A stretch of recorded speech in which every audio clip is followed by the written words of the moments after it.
Hey, welcome Hello. to Blame My Generation. So, I was just going to Sergeja and I have decided to do a podcast. We started working together about a year ago. And What a year. yeah. What a year it has been. And so we started working together. And I guess on paper, we probably shouldn't get on. And yet, for some bizarre, strange Bizarre. reason, we have gotten on. And from my grey hair, you can probably see that I've had a few more years in business than Sergei has, but we actually Few more. well, thank you, Sergei. Let's keep it to single digit, right? English. But no, so we started working together, and we noticed that there were quite some synergies with what we did, but we're very, very, very different. Yeah. And And also how we think. I think we think alike. yeah, I mean, Yeah. I think my natural route is analog, and yours is digital. Yeah. And you're trying to drag me kicking the screen and into the 21st century. But Very hard. yeah, I've got the bruises to prove it. But we'll save that for another time. Next episode. But one thing I did notice was that I was getting blamed a lot, and My bad. it was yeah. We both had plenty to say, and as I was getting blamed a lot, we decided that, and there is a generational difference, and we decided that kind of blame my generation, and what's going on in the world. Yeah. We're mostly going to be thinking about sustainability issues. Easy for me to say.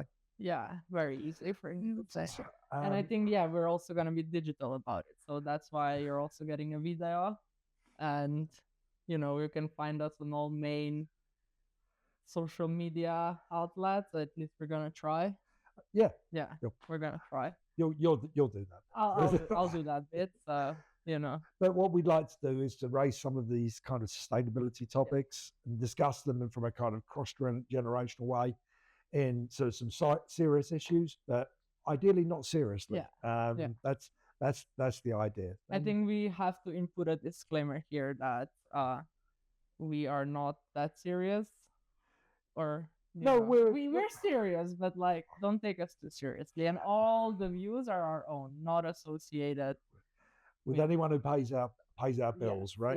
Yeah. So this is just us. Just so that it's clear.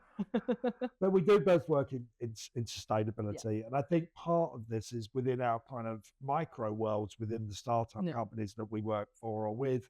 We've been, we're using technology to proliferate some of these thoughts and views, and try and drag the planet, or the people, the humans on the planet, because we're the problem, really, humans. We're trying to drag that.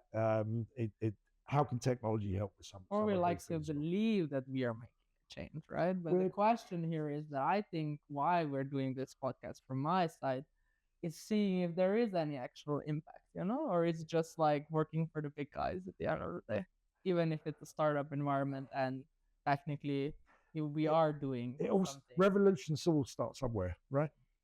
Yeah. We're not planning a revolution, by the way, just inside of the system or outside of the system. This is the question here, right? So we also exclude a couple of disclaimers. You're going to have to excuse our glamorous location. I normally live just south of London. Sergeja, you live in Barcelona, coming from Slovenia, so excuse my accent as well. And Barcelona's in Spain, just in case there's any North Americans. Catalonia. Sorry, Catalonia. But let's be totally progressive about it. Help the North Americans is in Europe, right? Europe. Europe. So you look east from kind of New York or Miami. Or west if you're in Eastern Europe. Yeah, the way. Anyway, you've probably seen that we are going to discuss it seriously. The other thing that I was going to put a disclaimer in, and it's not a PG video or podcast, that I do tend to have a potty mouth, especially when I get passionate about something. So if there are any swearing, then which is more likely to come from me. I'll dip them. Yeah. Okay. I'll put something nice to it, so don't worry. Nobody will be offended. Just one of those things. Or we can just make me shut up. I think what we should do is maybe give a little bit of what we've been working on so far, what you've been working on I'll ask you that, and you can ask me the same if you want. Okay, that makes sense. Keep it short. I will keep it short. Yeah. So I've been working mostly within the EV industries. Sergeja and I worked together at a company called Dodona Analytics, and we were helping decide the provisioning of where EV charging was in order to allow people to be able to use an EV in their normal patterns of their life without it being too inconvenient, which I think is essential for mainstream adoption. And Sergeja, that was it? Yeah. Wow, you really kept it short. I expected more. Well, I've been working in EV for the past year and definitely see it for the good that it can be, but seeing it also for not the bad, but seeing it, the issues that I see is like a lot of, excuse me, Chris, white-haired men leading the industry, right? I think that's a problem with a number of industries, guys. Yeah, exactly. That's where I was going at. I was working in blockchain before, and blockchain is this new fancy thing, and it's supposedly, for my generation, millennials, right? But I think it was still led by bald guy in their 60s. I still have my hair. Does that mean that's okay? Or? I mean, okay. That's why we're blaming here today. We'll see about that. Okay. But yeah, I think through blockchain, because I've been passionate about sustainability, a fully vegan person, and just trying to do the good for the world the best that I can. But you start to see that some things are just like propaganda, if you want, or how much can one person actually contribute. And I think working in the industry as EV, it's actually seeing the impact that I can do. But I think I could make bigger, right? And I hopefully through this podcast, we can contribute a little bit to, like, if nothing else, the people talking about it, and not just like, yeah, something is happening, but like being like, fuck no, oh my God, I cursed before you. Yeah, well, it's the first time for everything. Right? Well, so yeah, that's. But you can swear in multiple languages. That's also true. Yeah, maybe stay tuned in. Maybe I'll curse in another language. Yeah, whatever next. So Guy mentioned that she's vegan, and I've had 2 vegan meals. And well, I've had more than that because there's a really good vegan bakery. We should probably give them a shout out and show you some. I've never Magma Bakery in Barcelona. One more time. Magma Bakery. Okay. Yeah. And it's really amazing, really good. Yeah. It's true. Yeah, we'll tag you. Yeah, we'll tag you, and Sergeja will be in for a freebies. It's a bit not inconvenient. It's inconvenient for me, but yeah, perfect. I'll ship them to the UK for you. Thanks very much, Sergeja. I appreciate that. Well, maybe we'll do an episode in London. Okay, maybe next time they sponsor us.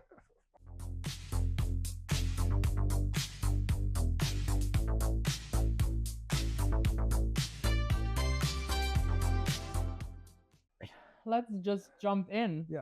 So with the episodes, there's going to be a common theme here where I get blamed a lot, and if people feel sorry for me, they probably should.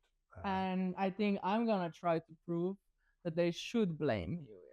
Okay. And we'll see who will watch this or listen to us, and then maybe we can put a poll who agrees with who, or we are open to suggestions from audience as well. If you disagree with us, arguments, and always up for a discussion. So we're going to try and do it monthly. I think there's always cadence. There's plenty of topics. Chris loves the word cadence in everything, always. So but apologies, I work in sales, so if there's no cadence, there's very rarely any endpoint. So I try and encourage the people I work with to work on a cadence. Creates habit, right? Yeah. So talking of positive habits. Yeah. I think that probably is a nice segue back into. I think this is turning now into a positive how to put your life together podcast. Self-help. No. Okay. Well then, okay. Why don't you metaphorically start slapping me with some of these blame issues then, Sergeja? I definitely want to start with one that I think it's like overlooking all the future topics, or something that we will debate today, and it's recently at beginning of April, the report came up that the world completely failed with the Paris Agreement, and that we are not reaching the 1.5 degree maximum of warming of our planet, right? So the number now is twice, a little bit under. It's 2.8 that it's realistic, right? Yeah. And we've been seeing that there's a lot of things going on globally in terms of like natural catastrophes, and we don't want to go into details here, but still like um but from my point of view, and where I think I see the blame, is like your generation knew and had all the, I would like to say, tools, or just all the research done and everything, and didn't do much, right? And also your generation has the government position still. Like, I mean, if we're being realistic, right, the majority is still boomer generation that it's taking or making the laws, and Or sometimes older. or older. We said we weren't going to be political. Yeah, but we made. we have to say that one of the biggest countries that would be able to make an impact, let's put it like that, the USOA, like, stepped out of this agreement because climate change is not real, right? So this lovely guy who shall not be named, he's gonna be our Lord Voldemort, I think. Who do you mean, Scott? Yep. Well, Okay. figure it out for yourself. He definitely is taking the whole world into a direction. So, I see him as your generation. So, Well, I think he's the generation beyond my generation. It's well, like I don't. That's, yeah. And I think my daughter lives in Los Angeles, and I've spent quite a lot of time over there with the last 3 or 4 years. Particularly focused on the EV industry. Whilst it felt like it was making some progress. Where progress right now, I've checked some like sales before we came, and it's going down. So. And that's unfortunate, I think, we should say. Yeah, no, for sure. But maybe the current situation in Iran, obviously there's a lot of negative and a lot of human, my humble opinion, unnecessary human suffering. Yeah. But maybe it'll help focus some North American attention as gasoline prices go above $4 a gallon. I think they're just gonna political here. They're just gonna try to get to another country that has some gas. I mean, they already went for Venezuela at the beginning of the year. I think that was their plan all along. Yeah, this is not about conspiracy But theories. like, I think it's more like financially, right? Like if they can. Yeah, I think with Iran and Venezuela and the US, you're controlling a great deal of the world's oil production at that point. And who's gonna suffer the most is also the countries that are suffering the most when it comes to the climate change, right? It's gonna be what we like to call them now, the global South countries, right? So they are also the ones who had the biggest like interest in Paris Agreement working out, right? And yeah. If you're, is your generation like we don't care, or if you're living in Bangladesh and you're on a river delta, then your world is changing. Or you see small islands in the South Pacific that are suddenly they're gonna disappear. Yeah. So, very sad. Yeah, I mean there's weather or climate events the world over at the moment. Europe is baking in the summer. It appears that there's more tornadoes or hurricanes or any of these extreme weather conditions. Slovenia had like crazy rains. Also here in Spain, in Venezuela, I wanted to say, in Valencia, I'm so sorry, we had like a really big flood that killed like over 200 people, right? So those are not cool things, but it's like until it starts happening to a country where you're not really. It's someone else's problem, right? And I think that's probably takes us back to the blame, and arguably many of the effects of although I'm not planning on dying this week, but I'm not necessarily going to have to live with the consequences of some of these things that are being created, and this kind Lucky you. Well, but you will, Sergeja, and other people that I care about too, and especially my daughter. Exactly. So why don't other people care about their children?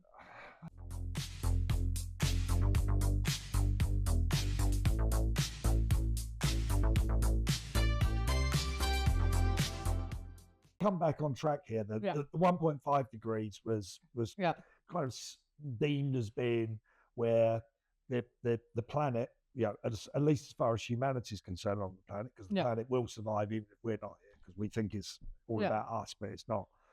1.5 degrees was deemed as where there was kind of irrevocable change that was going to require some pretty macro management in there.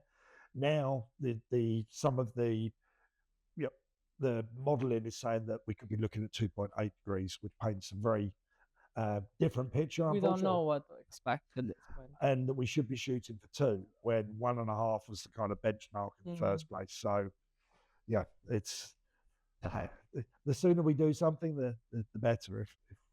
If we don't want to be dinosaurs in a few million years.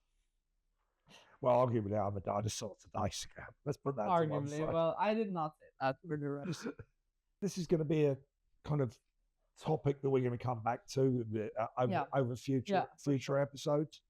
But something needs to change, and we're making baby steps in the right direction.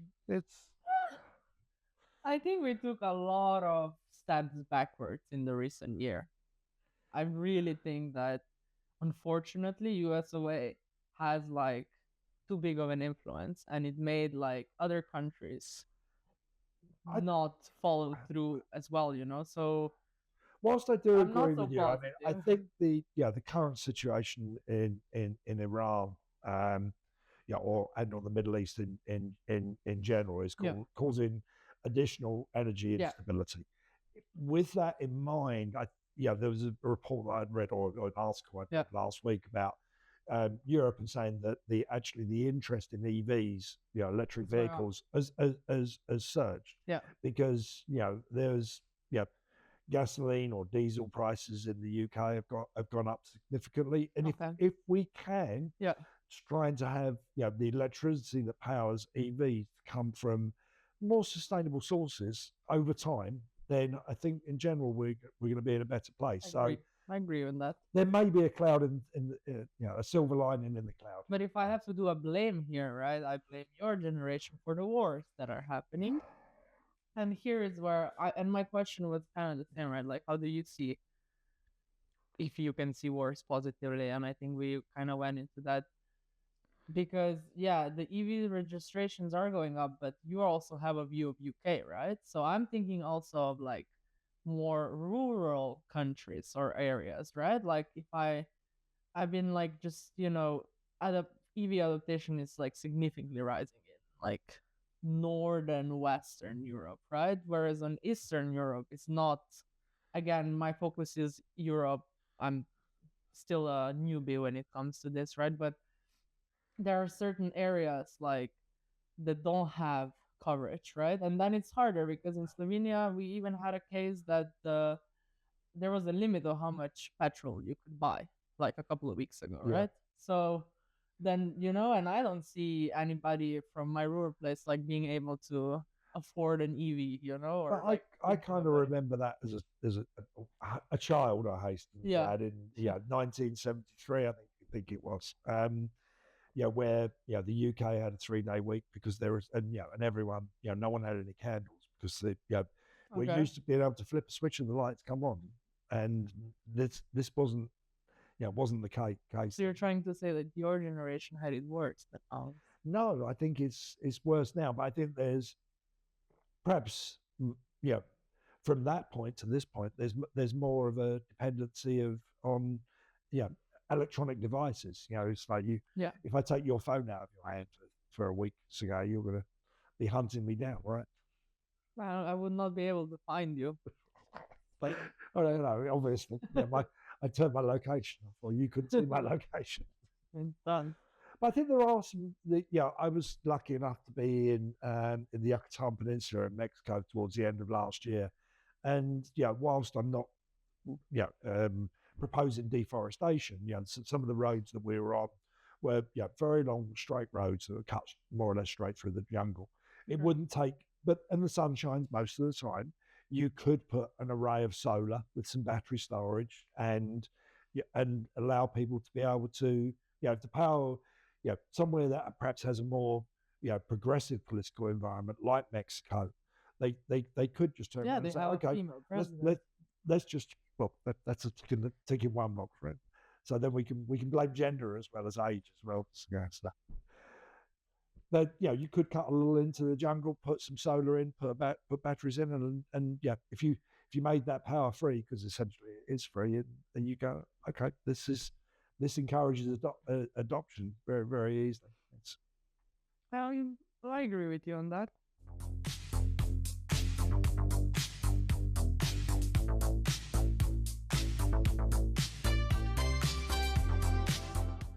I like the point that you just made about Mexico.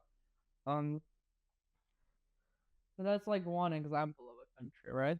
And I'm wondering, they're not doing it yet, right? And UK is really big market, so I would like to see adoption across the whole world. What are your thoughts on that? I know it's very idealistic, but how do you see that happening? I think soon, right? I think it is, but one thing that kind of concerns me is that some of the kind of supranational organizations like the United Nations are beginning to lose some of their shine. They would never, national governments could make this decision on their own, but it doesn't seem like there's this cohesive driving force for humanity that sits across the UN, and maybe the UN's the wrong organization. That needs to be reshaped as well, but we'll see. Yeah, we'll see. It's kind of like as the United Nations building in New York City that overlooked by Trump Tower. There, I said it. Yeah, we said we're not gonna name it. Okay. It's because he didn't grow up in a Harry Potter mania, so we don't know how. That I didn't grow up in the Harry Potter. Yeah. Like you were already like old, not old. Like adult. I was happy to take the blame, Sergeja, but yes. That was not intentional. Now you're just being ageist. No, that was but like some people take not naming very seriously. As we said, we don't have to take it seriously. But I just made a reference to Harry Potter, which I think we can go. We're not gonna go to that topic, but the writer of Harry Potter is also the one who must not be named. Yeah, just for the record, I don't want a long discussion at U.S. immigration next time I'm visiting my daughter in Los Angeles. No blame. I think where I would like to go, and maybe this one won't be so much a blame. I think I've done my blaming for this episode, right? But I do want to see like your point of view on the newest technologies and how they can implement with the EV.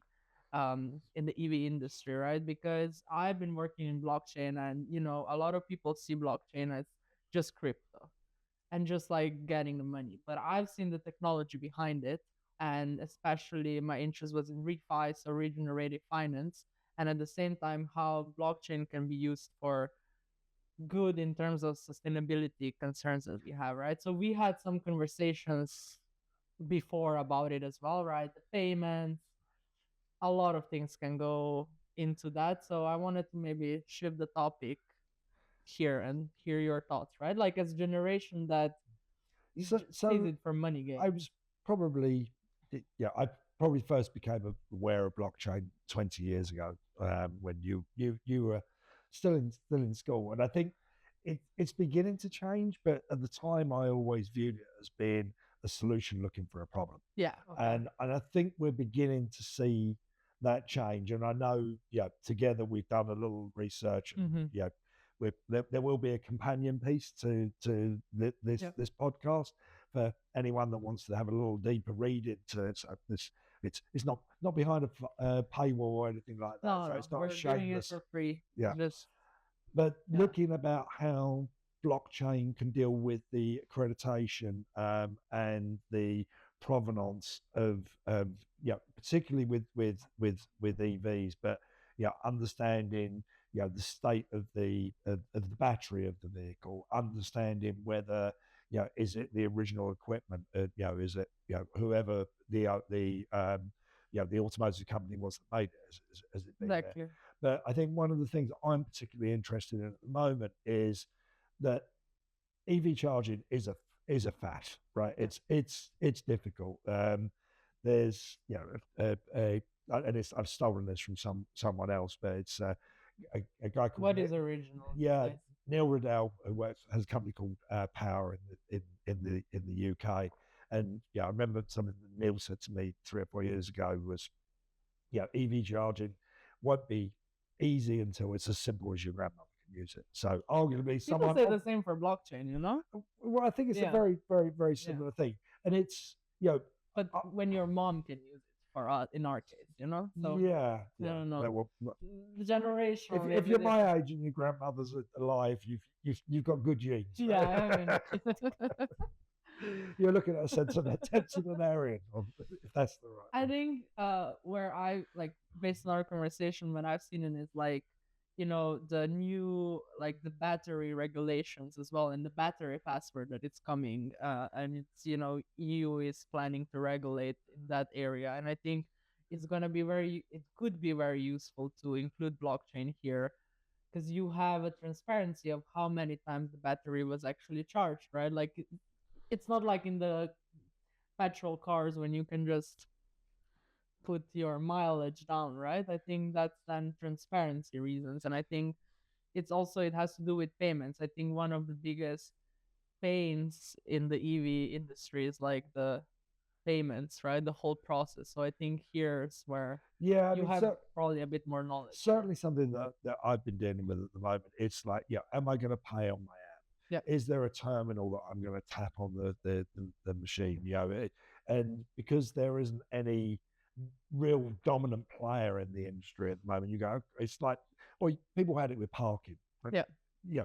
How many times, how many parking apps have I got on my phone from where I've been somewhere? I've had to download this app and put my details in. How many apps have you had? Yeah, I've probably got maybe 20 apps on my phone from having to pay for parking. And it's a lot. It's really, really easy. So it's one of the things that I've been looking at in my kind of day to day is how do you improve that.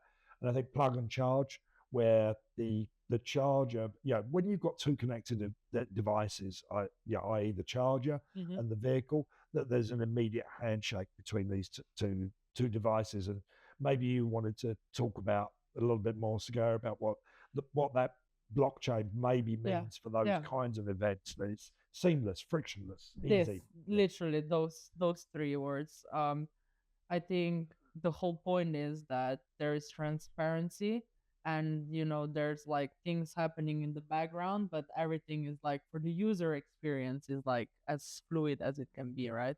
And I think, and just making sure that everything is recorded, it's just like it's like it's fluid because it is, right? Like you never have to go into the details, but you just know that everything is going. I think that's super important. And on this note, I think what's like one important thing of blockchain is kind of it eliminates this middleman, right? So there's no need to, it should be seamless, right? Of course, that's some things can go wrong, but for me, I think it's important that you can have a very like interestingly seamless flow, but at the same time you're not including more people in it. And I think that can kind of keep the pricing down as well. I think that's the important part. I think when you have more people, there can be like some issues in terms of, money issues, right? It's always comes down to customer support is expensive, exactly, right? And also, some of the mainstream media will focus on the challenges rather than the benefits. And on the other side, I think what's one benefit here, it's like if we're doing the DeepIn, and there are some projects out there that enable this, and we talked a little bit about tokenization, right? So there's gonna be more about it in the article that we're putting out, and maybe we can talk about it in the future. But just this idea that you can also own a company that maybe like deals with whatever pain point in EV, right? And then like it's more communal, right? And of course, there's different tokens that can be involved, but like owning a share that kind of keeps you interested into what's happening with different companies. So do you mean like some kind of gamification, or you can also make it like that, but I mean in terms of ownership, right? So there won't be one company that has like, that it's investing like millions in it, but everybody can chip in, let's put it like that, and then everybody has a percentual like profit. I think that would help smaller communities, maybe like in rural areas, kind of. Yeah, I think maybe we should look at this part of the kind of evolutionary journey to cleaner mobility as being actually at the moment having, organize smaller companies that are looking to do one thing well. And maybe we'll touch upon it as you're trying to drag me kicking and screaming into the AI revolution and how it can help both day to day. But I think that's definitely the next topic that we should discuss. If we're already going there, I think that's let's just we should I'll set me shutting up. No, sorry, continue. I just wanted to say, like, in terms of AI, there's definitely something that we can look into, but like, so what's the right number of suppliers within these industries? If we're perhaps look something that we understand a little bit more than probably most, the kind of EV charging, public EV charging landscape. And I think it's really fragmented at the moment, and certainly we've begun to see some consolidation. But I almost don't want it to be, if I've got that kind of generational hindsight here, that I don't want it to be like 7 or 8 oil and gas majors. Exactly. That kind of we thing. like fragmentation. In a way. And you could argue that there's some kind of cabal or there's price fixing, or that there's everyone wants to maintain profitability and they have shared common interests. So I think that whilst it's kind of a more of a grassroots and growth cycle at the moment, and I'm sure there will be this business consolidation at some point. I think it's actually having people, the market being open enough for someone with a good enough idea, then they can succeed within the industry and find their the right place. And in general, if it's people like us who would prefer that the planet was here and for humanity in 100 years time, then this may be the best way to look at it. But history will tell us what the 2020s were like, right? Well, won't tell us, but all to you certainly not. But thanks. You're welcome. Enjoy me whilst I'm here.